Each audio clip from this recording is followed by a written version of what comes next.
Hello and welcome to Waterways News, our second and after bank holiday issue. And boy, as I return, is there news. When I hatched Waterways News as a seasoned sector news provider, I had a semblance that this is a rich news source. What I hadn't bargained for was just how high adventure this whole affair is. This is exciting stuff.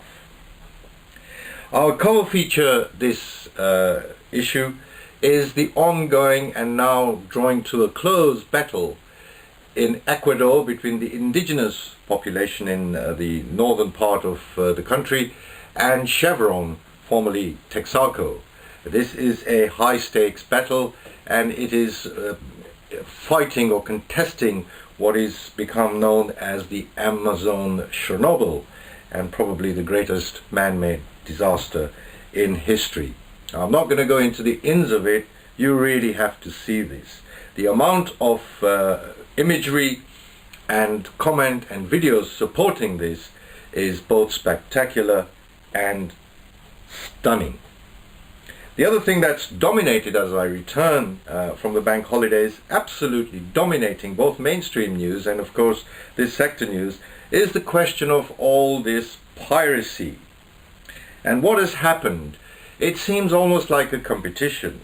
The Americans have got involved, an American captain has been saved, a movie is being made, etc., etc.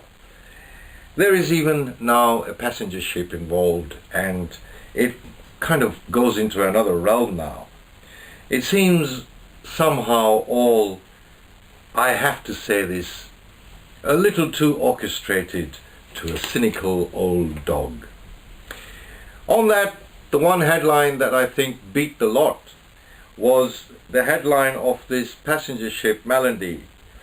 And the headline really was, "The world looks to Israeli security men to save them," basically. I think we should make the navies of the world redundant, therefore. The passengers of that ship had a different idea as to what events happened. We'll be covering that news in full. The other videos that I must watch are the question of Ethiopia and the Gilgal Dam project. There are two long videos on the whole affair, and it's very interesting.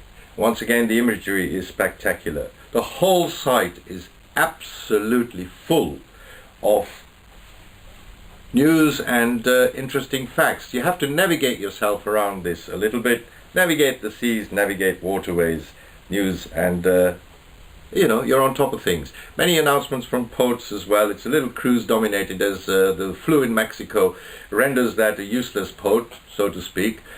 Ships are now calling increasingly at the ports in North America. There have been some disquiet amongst passengers who paid. They don't want to be in cold climes. They want the sun on the Mexican coast, and some of them were asking for their money back, etc. The ports that are concerned where there's extra traffic, of course, are very happy. I had no idea that a 3,000 pound passenger ship for a day's visit can generate revenues amounting to some $1.7 million.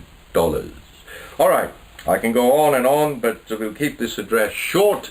The other significant thing that's happened is that we have a little bit of a different news for you today.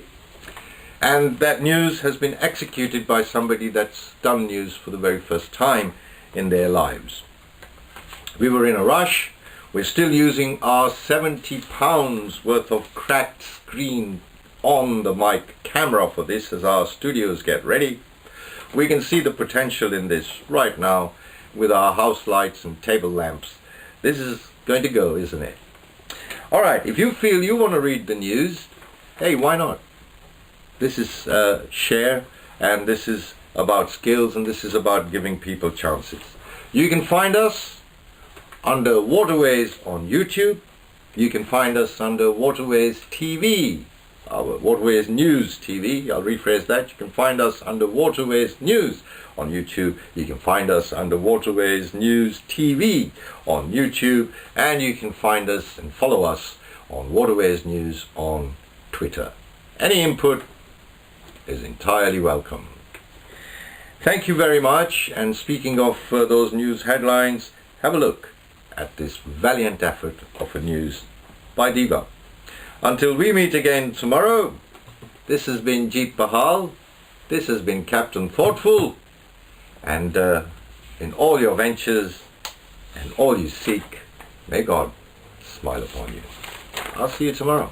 Bye bye.